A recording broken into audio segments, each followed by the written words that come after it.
Ahí está, ahora sí los escucho. Bueno, entonces vamos a iniciar el Ateneo. Bueno, les cuento que elegí este tema porque por la población que recibimos en el laboratorio, representaba un poco por ahí la rotación que hice, porque la mayoría, algunas son embarazadas, que tienen el screening prenatal, entonces me pareció que estaba bueno. Así que lo titulé Infecciones virales en la embarazada.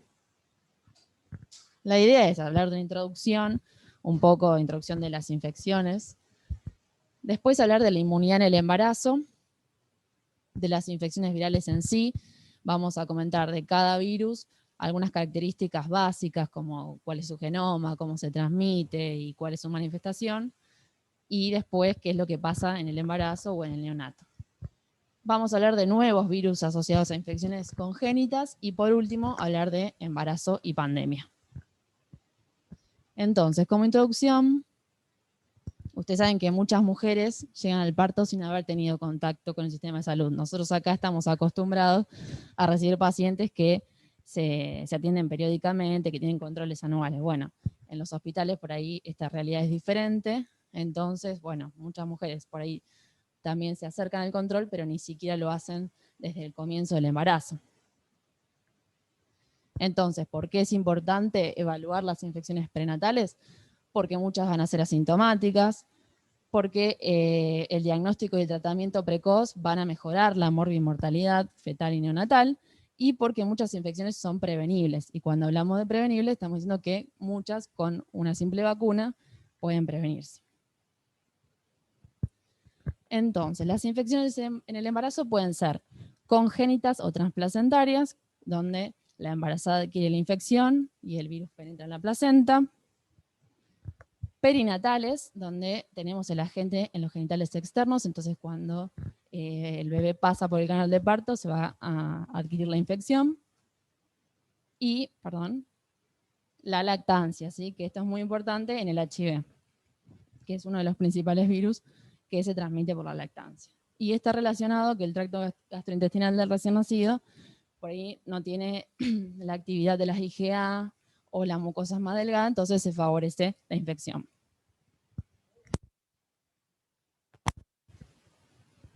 Bueno, entonces, ¿cuáles son los agentes infecciosos? Y ahora estoy hablando de agentes, no de los virus en sí. Los agentes infecciosos que pueden afectar el curso del embarazo son las bacterias, sífilis, estreptococos beta hemolítico del grupo B y listeria, los parásitos como el Chagas y toxoplasmosis, y los virus que son los que nosotros vamos a detallar hoy, ¿sí? Entonces, generalmente a la embarazada se le hace este screening prenatal, se busca estos agentes. Y el screening en los virus mayormente es el screening a través de los anticuerpos, de cómo está la inmunidad de esa embarazada, y en el caso de la hepatitis B se va a buscar el antígeno. Entonces, yo acá les traje, bueno, órdenes que ustedes ya conocen, pero para que vean que se repite seguido este pedido, que siempre los médicos van a evaluar lo mismo, y quería hacer una cierta consideración, es que ese screening prenatal va a depender de dónde reside la madre. Por ahí no es lo mismo acá Argentina que otro país, que enfermedades o qué infecciones virales se van a buscar. Eso va a depender. Pero acá, bueno, en Argentina, aunque no hay un consenso establecido de cuáles son, generalmente hepatitis B, HIV, rubiola, citomegalo, esas van a ser las que van a buscar. Entonces, hablemos de la inmunidad en el embarazo, porque dijimos que el médico lo que primero hace es ver cómo está esa inmunidad de la mujer. Bueno, las vacunas en el embarazo, si no han recibido hasta el momento, la embarazada tiene que tener un refuerzo de hepatitis B y de triple viral. La triple viral es rubiola, parotiditis y sarampión. Y la antigripal, que es la dosis anual. Bueno, ¿qué pasa en la inmunidad en el embarazo? Ustedes ya algo deben saber, pero lo que ocurre es como un equilibrio inmunológico. La madre tiene que, de alguna manera, tratar de modular su sistema inmune para que no ataque al feto que tiene a los antígenos paternos, pero a su vez tiene que seguir manteniendo su sistema inmune. Entonces lo que va a pasar es que va a haber un cambio en los distintos momentos del embarazo un cambio en las citoquinas. Cambia el fenotipo TH2 de las células, ¿sí? Que va a predominar sobre el TH1. También se habla de una disminución de las células natural killer, y esto es importante, vamos a ver más adelante, en algunas infecciones, porque todo esto favorece a que tengan más complicaciones. Bueno, y como saben, en la madre tenemos las inmunoglobulinas, la que va a pasar hacia el feto va a ser la IgG, y el feto algunas veces puede producir IgM. Entonces, llegamos a las infecciones virales. Habíamos dicho que los virus que mayormente se iban a hacer screening es HIV, hepatitis, herpes, rubiola, varicela y citomegal. Entonces, comencemos a ver un poco de cada uno de ellos. Empezamos con el HIV. Bueno, saben que es un retrovirus que presenta envoltura, ¿sí? Tiene 2 cadenas de RNA de polaridad positiva. La puerta de entrada, bueno, es la vía parenteral, ¿sí? Piel, mucosas y sangre. Y como saben, las manifestaciones clásicas son, puede tener una infección primaria donde tenga síntomas, ¿sí? Fiebre, astenia, síntomas que son muy similares a lo de las mononucleosis. Va a tener un periodo de latencia, que puede ser de 1 a 15 años, y luego va a desarrollar la enfermedad. Esas son las características comunes de este virus en el adulto o en la persona infectada. El screening, como dijimos, se va a hacer buscando anticuerpos. Hoy en día están los inmunoensayos de 4ª generación, que lo que hacen es simultáneamente medir antígeno y anticuerpo. Eso es el screening que vamos a hacer acá nosotros. Pero en un hospital, por ejemplo, también está el screening de los test rápidos. Cuando llega una embarazada que no tuvo control durante todo su embarazo y llega en el momento del parto, es necesario saber cómo está esa mujer, digamos, la inmunidad o si está infectada. Y ahí se utilizan los test rápidos, que son inmunocromatografía. Y para el diagnóstico vamos a utilizar técnicas moleculares, ¿sí? Para el diagnóstico se usa la carga viral y también se dosan CD4, CD8 y la relación, que la vamos a tener invertida. Y bueno, obviamente la carga viral se utiliza para el seguimiento y para el monitoreo de las pacientes que están en tratamiento.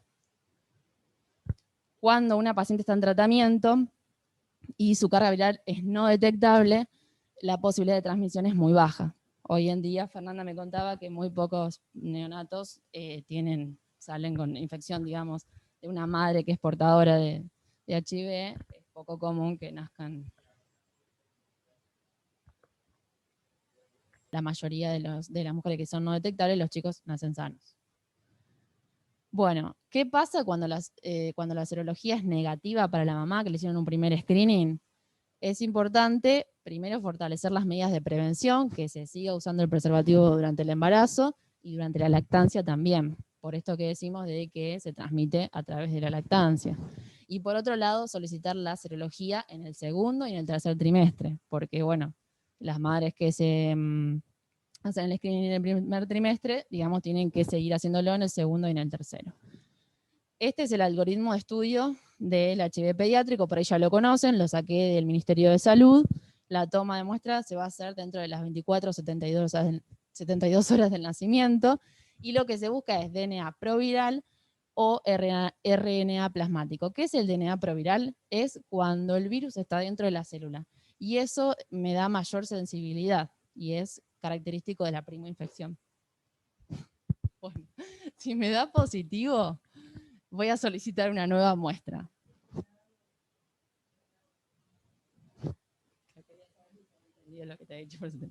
Bueno, si es positivo, se va a solicitar una nueva muestra para confirmarlo. Si ya la segunda muestra es positiva, el caso se puede dar por confirmado y se comienza el seguimiento. Si es negativo, fíjate, Guille, lo que te decía Fer, que una segunda muestra se va a pedir a la semana o 2 semanas. Si es negativo, se va a volver a pedir una tercera muestra dentro de los 5 a 6 meses. Y bueno, si eso ya es negativo, ya se puede decir que el bebé no está infectado. Si es positivo, siempre se vuelve para atrás y se vuelve a pedir una muestra, ¿sí? Acá, si es positivo, se vuelve a pedir una nueva muestra. Si es positivo, caso confirmado, y acá lo mismo. que lo que me contaba Fernanda, o lo que evaluamos, es que esto es como una manera de controlar que esa mamá no le dio la lactancia, por ejemplo, porque hay madres que aunque se les prohíbe, lo hacen igual. Entonces yo le hago una segunda muestra entre 1 y 2 semanas, me dio negativo. Hago una tercera muestra entre los 5 y 6 meses. Bueno, y aún así hay niños que adquieren la infección y que de alguna manera son muy pocos, pero que esa infección es dejada de evolución natural. Y en este caso, lo que yo te comentaba es que puede haber progresores rápidos, progresores lentos o no progresores, o progresores muy lentos. Y acá tiene que ver eso, de cuándo ese bebé que fue infectado va a desarrollar los síntomas y la enfermedad. Los progresores rápidos lo van a hacer antes del año de vida. Los progresores lentos pueden permanecer asintomáticos hasta el segundo año de vida o tercer año de vida, y después ya los que aparecen luego de 15 años. Y generalmente cuando los bebés están infectados con HIV, tienen infecciones a repetición, neumonía, ¿sí? Todos esos síntomas. Bueno, y por último, el tratamiento. Bueno, se utilizan, hay muchos antirretrovirales, la verdad, es lo que charlábamos con Fernanda, que son tablas enormes de antirretrovirales y que se van combinando muchas veces para ver cuál es la combinación que mejor le va a ese paciente, tal vez. Bueno, generalmente se utilizan 2 inhibidores nucleosídicos de la transcriptasa inversa más un inhibidor de la proteasa. Y en el bebé, la profilaxis, ¿sí? Dentro de las primeras 6 a 12 horas va a ser con sidobudina. Claro, porque es profilaxis lo último. Ahora vamos a pasar a la hepatitis B. Bueno, como en el otro caso, les cuento las características generales de la hepatitis B. Es un virus envuelto, es DNA, ¿sí? Pertenece a la familia de hepatnavirus. La puerta de entrada también es vía parenteral, el contacto con sangre o mucosas, ya sea oral o genital. Y las manifestaciones clásicas, lo que tiene la hepatitis B es que puede tener una fase de hepatitis aguda asintomática o puede presentar algunos síntomas que son inespecíficos, ¿sí? Fiebre, cansancio o ictericia, ¿verdad? Acá lo importante en la hepatitis B es el periodo perinatal, ¿sí? Y la importancia también es de los tratamientos. Cuando una mamá tiene hepatitis B, el tratamiento antiviral para la hepatitis B es teratogénico. Entonces, esas dos cuestiones, digamos, el periodo perinatal y también digamos, reacomodar el tratamiento cuando la mamá está recibiendo los antivirales. Y la importancia de hacer inmunoprofilaxis activa con inmunoglobulinas en el bebé y también dentro de las 12 horas vacunarlo. Ustedes no sé si saben, pero nosotros o las generaciones más actuales a las 12 horas que nacen reciben la vacuna de la hepatitis B. El algoritmo de estudio, no, nosotros no, yo me vacuné más o menos a los 12, 13 años. Bueno, ahora los bebés a las 12 horas reciben la hepatitis B. ¿Cómo se estudia? Esto es el estudio de la embarazada. Se va a estudiar buscando el antígeno de superficie. Si ese antígeno de superficie da reactivo, ya podemos confirmar y se notifica el evento. Y además se va a hacer un anticuerpo anticore, ¿sí? En el caso que no reactivo, se repite ese antígeno de superficie en el tercer trimestre de gestación. Y se vacuna, ¿sí? Si no tiene los, digamos, si tenemos no reactivo y además no tiene anticuerpos, tiene que recibir el refuerzo, como yo dije antes, de la hepatitis B.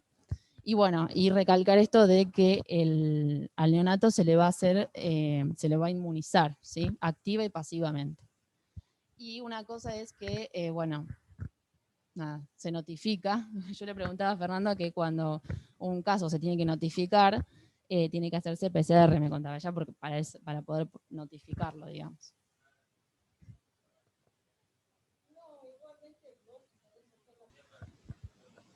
Claro. Sí. Bueno, en cuanto a la hepatitis C, yo por lo que estuve buscando, el screening no es obligatorio porque yo no tengo muchas acciones para tomar, como a diferencia del caso de la hepatitis B, que voy a tratar a la embarazada y que le voy a hacer inmunoprofilaxis al bebé. Acá no hay muchas cuestiones para tratar. sí es importante las madres coinfectadas con HIV porque ahí el riesgo de transmisión es mucho más alto. ¿Qué? Claro. Está bien. Bueno, pasamos al herpes entonces. La idea es, bueno, hablar un poquito de cada uno porque si nos metemos en cada uno se hace muy extenso. El herpes, bueno, ustedes saben que tenemos dentro de lo que es el género simplex, tenemos el virus herpes 1 y el 2. La puerta dentada, bueno, es el contacto directo con la piel o mucosas, y las manifestaciones clásicas van a ser para el virus tipo 1. Bueno, ustedes saben que hacen lesiones labiales, pero también pueden estar relacionados con lesiones genitales, y el 2 está ya más relacionado con, bueno, la aparición de lesiones genitales, como son las pápulas, las vesículas, las pústulas. Bueno, la infección acá también, fíjense que es perinatal. ¿Se acuerdan que yo al principio dije transplacentaria, perinatal o lactancia? Bueno, esta es perinatal, como pasaba con la hepatitis B. Y las tres formas que se puede presentar es diseminada, la encefalitis o la localizada, donde tiene lesiones el bebé en piel, ojos u orofaringe. Cuando hablamos de encefalitis vamos a tener que ir a buscar el líquido cefalorraquídeo, y cuando hablamos de lesiones, bueno, Fer me contaba que hacen hisopados de las lesiones. Entonces tenemos la inmunofluorescencia, donde yo voy a buscar el antígeno con los hisopados, la PCR, y el gel vial, que son cultivos, bueno, modificados. Yo también la otra vez te había comentado si lo siguen haciendo, vos me dijiste que a veces... Sí. Bueno, y acá el tratamiento va a ser aciclovir, ¿sí? Bueno, es importante que las mujeres que tienen lesiones genitales activas se indique el parto por cesárea, que esto va a ayudar a disminuir la transmisión.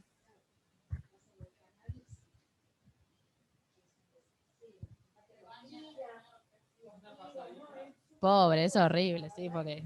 Y las lesiones también deben ser horribles.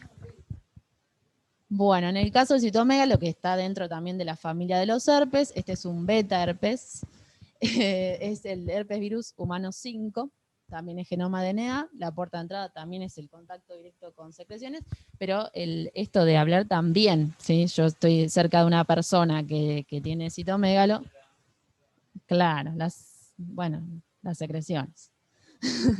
Las manifestaciones clásicas, bueno, también acá pasa que la primoinfección puede ser asintomática, y también puede presentarse ese cuadro de mononucleosis infecciosa, como es el caso del HIV o del citomegalo, que presentan esos síntomas inespecíficos por ahí, o de hepatitis.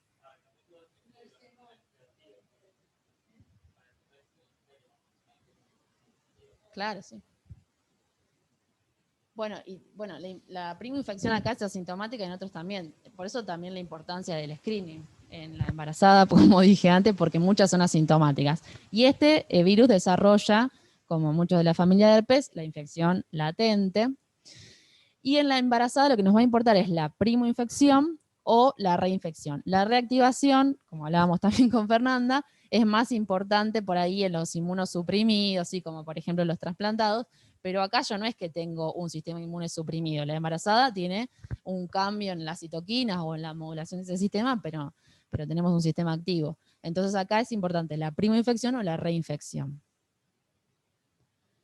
¿Cómo va a ser el diagnóstico? Bueno, va a ser a través de la serología, se le van a medir anticuerpos, y acá la importancia de si yo tengo IgM positiva e IgG positiva, voy a tener que saber si es una reactivación o una reinfección, o si es primoinfección. Y para eso se utiliza la determinación de la avidez. Con esto yo puedo determinar cuánta avidez tiene ese IgG, cuanto mayor haya sido el tiempo que estuvo en contacto con el virus, mayor va a ser la avidez. Yo acá les traje unos casos de embarazadas, porque también, bueno, charlando con Fernanda, ella me dice, bueno, nuestra población, o por lo menos la de Argentina, es muy común el citomegalo, ¿sí? El contagio. Entonces lo que vamos a ver, y yo me puse a buscar un poco en las planillas, es que la mayoría, o bueno, no la mayoría, pero un 50% tiene IgG de citomegalo, ¿sí? Esto es un protocolo de una embarazada de 37 años, con 18 semanas de embarazo, Fíjense que siempre más o menos se pide lo mismo, el antígeno es la hepatitis B, los anticuerpos, la hepatitis C, HIV. Bueno, esto, como dijimos antes, va a quedar a criterio del médico o bueno, puede ser un pedido extra. Rubiola, GIM, citomegalo también GIM y varicela. Bueno, y acá vemos que esta paciente, digamos, tuvo infección por el citomegalo.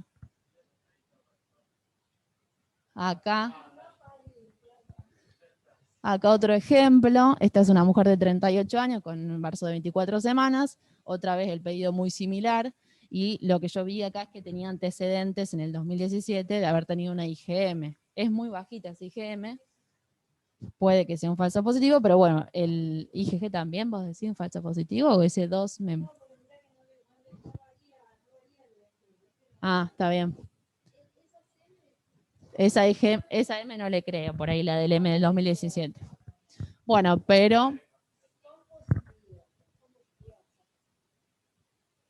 pero tiene la G positiva y que se mantiene. Bueno, y en el recién nacido, el diagnóstico lo vamos a hacer por PCR. Las muestras pueden ser orina, sangre. Yo les puse sangre seca en papel de filtro porque muchos trabajos hablan de ese tipo de muestras, saliva y líquido cefalorraquídeo. Les marqué orina en rojo porque Fer me comentó que es lo que mayormente se utiliza. Bueno, y si ese bebé nace con citomegalo, lo que va a tener es hepatoesplenomegalia, bajo peso al nacer, plaquetopenia y daño en el sistema nervioso central. La mayoría de las infecciones que se transmiten de forma congénita durante el embarazo, vamos a ver que repiten esto de, bueno, convulsiones, sordera, muchas afectan la visión, microcefalia, son todas características muy comunes de las infecciones congénitas. Bueno, pasemos a la varicela, que también es parte dentro de la familia de los herpes. También su genoma es DNA, es el herpes virus humano tipo 3.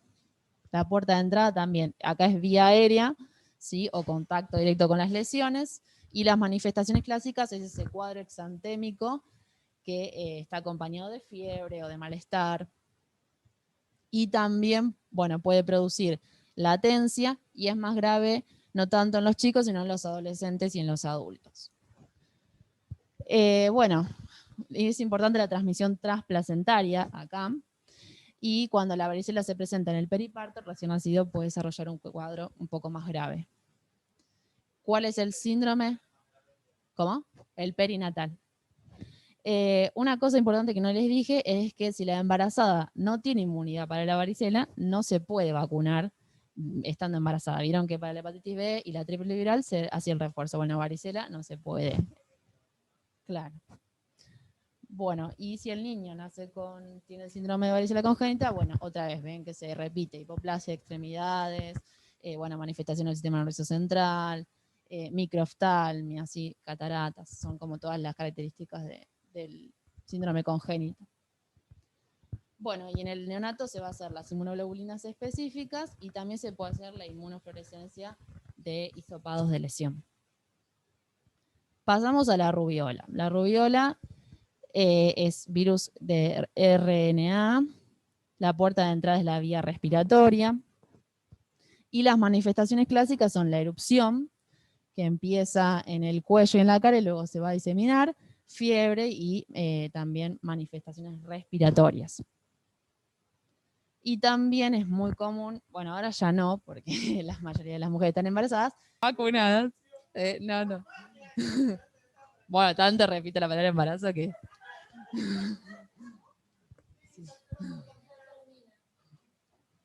Bueno, entonces acá también hace muchos años común el síndrome de rubiola congénito, otra vez las mismas características, alteraciones de la visión en el oído, cardiopatías, osteopatía, también podía producir aborto espontáneo o partos prematuros. Y acá les traje el algoritmo también del Ministerio de Salud, que lo comparte con el sarampión. Fíjense que un caso sospechoso va a ser el que tenga fiebre y exantema. Se va a dosar la IgM, si esa IgM da negativa, estamos acá, y la muestra hace más de 5 días post-exantema que se tomó, ya puedo descartar el caso, pero si la muestra se tomó que haya transcurrido menos de 5 días de que apareció el exantema, tengo que seguir evaluando y voy a tomarlo como caso sospechoso y vuelvo a dosar la IgM. Si es positiva, ya, digamos, actúo como el algoritmo de muestra positiva, y si es negativa lo puedo descartar. Bueno, si es positiva, es un caso probable, voy a hacer PCR, voy a volver a tomar una muestra, voy a hacer PCR después y ya puedo confirmar el caso. ¿Sí? Estos casos también son de notificación. Bueno, como yo les dije, la mayoría de las mujeres están vacunadas, así que bueno, la inmunidad celular y la IgG específica persisten indefinidamente, y la OMS ya en el 2015, en todo lo que se llama la región de las Américas, ya declaró libre de transmisión endémica de la rubiola. Bueno, pasamos, entonces vimos HIV, hepatitis B, citomegalo, herpes. Ahora yo les traje nuevos virus, no tan nuevos, pero que hace poco se comenzaron a asociar a los síndromes congénitos, y es el Zika. Es un virus de genoma ARN, puede ser transmitido por la picadura del mosquito Aedes o por la transmisión sexual.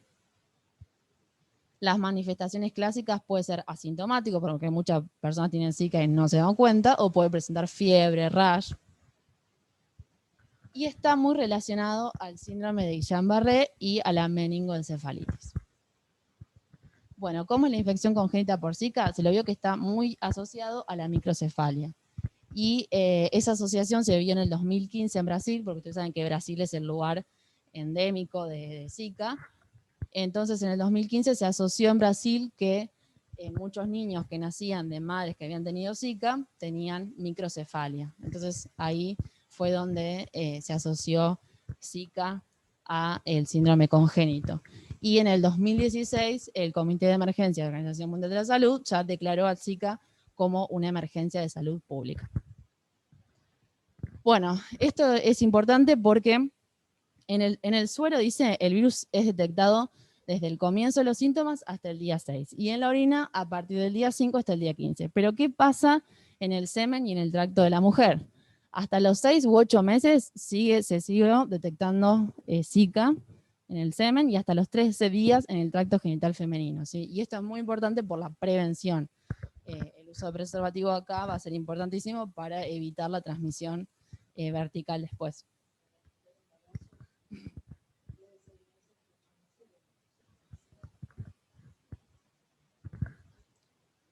Bueno, y el último segmento sería el Ateneo, es pandemia y embarazo. Vamos a comenzar con la pandemia del 2009, que esta es la verdadera pandemia donde las embarazadas tuvieron digamos, un papel protagónico, donde eran un grupo fuerte de riesgo, porque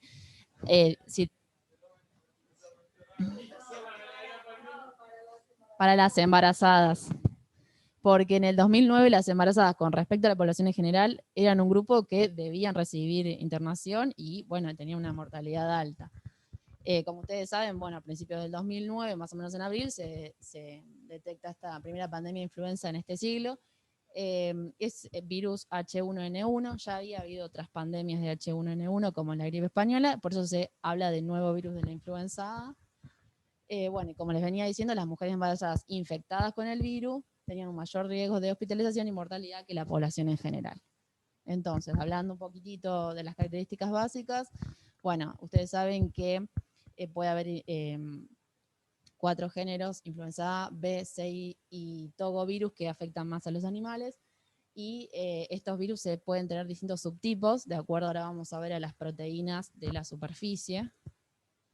Es un virus, bueno, envuelto, que es un RNA, y lo importante acá es que es un RNA que se encuentra segmentado, tiene 8 segmentos. Y eso le va a dar una característica que puede hacer que se reasocie con distintos virus que afectan, no sabría cómo decirlo, cepas, no. Se me fue la palabra, bueno. La puerta de entrada es el tracto respiratorio, ¿sí? Aerosoles o pequeñas gotas generadas al toser o estornudar. Y las manifestaciones clásicas de la influenza, bueno, son las del tracto respiratorio inferior, la inflamación aguda y edema de las mucosas, la laringe. Y como toda gripe, bueno, puede ser, en algunos casos es muy amplia la manifestación, en algunos casos pueden ser asintomáticos y otros llegar a complicaciones multisistémicas. Bueno, y una cosa importante es que este virus evade el sistema inmune mediante lo que es la variación antigénica, ¿sí? Y también inhibe la actividad del interferón. Y esto es importante porque yo les dije que la inmunidad de la embarazada tenía cambios de citoquinas y se habla de que la embarazada tiene una disminución del interferón. Y esto es lo que estaría favoreciendo a la influenza a generar complicaciones. Yo les traje el esquema del virus de la influenza como para que nos quede esto de que su genoma está segmentado, que tenemos la neuraminidasa, no me sale decirlo, neuraminidasa, que va desde la N1 a la N9, digamos, hay distintos subtipos, la hemaglutinina, que también se conoce desde la H1 a la H16, y estas son las proteínas que su variación antigénica como que le va a permitir evadir la respuesta inmune. Bueno, entonces no solo tenemos que tener en cuenta la influenza en esta pandemia del 2009, sino que en todo lo que es estacional, porque yo les dije que todos los años las embarazadas tienen que reforzarse con la antigripal que se da anualmente. Y es muy importante durante el segundo y tercer trimestre tener en cuenta.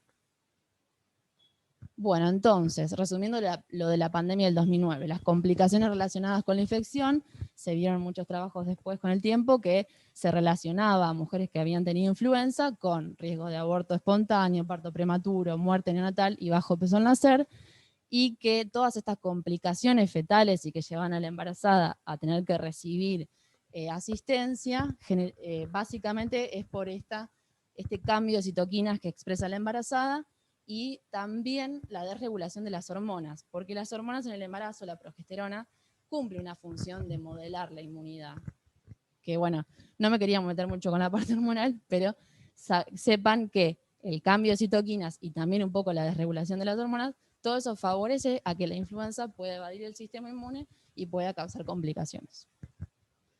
Entonces, la vacunación está altamente recomendada, y a las embarazadas se las trató en el 2009 con oseltamivir y zanamivir, ¿sí?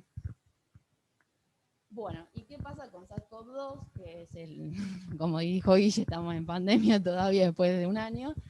Miren, traje las características generales porque ya estamos bastante cansados de hablar del coronavirus, pero bueno, tiene una cadena de RNA, está encapsulado, bueno, pertenece a la familia del coronavirus, la puerta de entrada es muy parecida a la influenza, es el tracto respiratorio, los aerosoles, las pequeñas gotas, y las manifestaciones clásicas, bueno, podemos tener de las manifestaciones que todos conocemos, de la tos, del dolor de garganta, dificultad respiratoria, puede llevar a complicaciones pulmonares y a complicaciones sistémicas.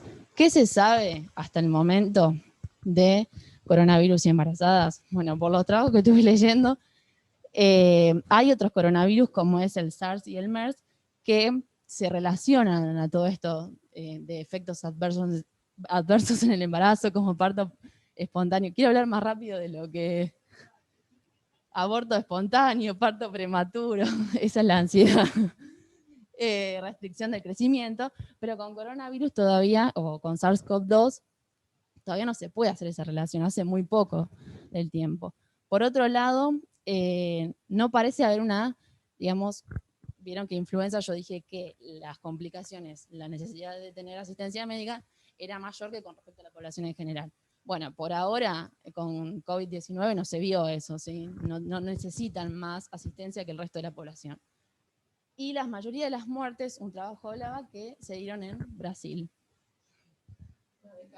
Transmisión vertical del virus, pero bueno, como hablábamos con Fer, un virus que es del tracto respiratorio, por ahí es medio difícil que haya transmisión vertical, pero siempre lo evalúan, a eso lo mismo lo hicieron con la influenza. Bueno, finalizando, yo como conclusión me quedo con que la vacuna es una de las principales herramientas que hay en virología para prevenir las infecciones virales, que la modulación esa que tiene el sistema inmune de la madre es lo que va a permitir que muchos virus, ejemplo el último que vimos, influenza, se favorezca la infección, y que es importante el screening en el primer trimestre, pero que se continúe y se haga en el segundo y en el tercero. Acá les dejo uno de los trabajos, así que bueno, muchas gracias.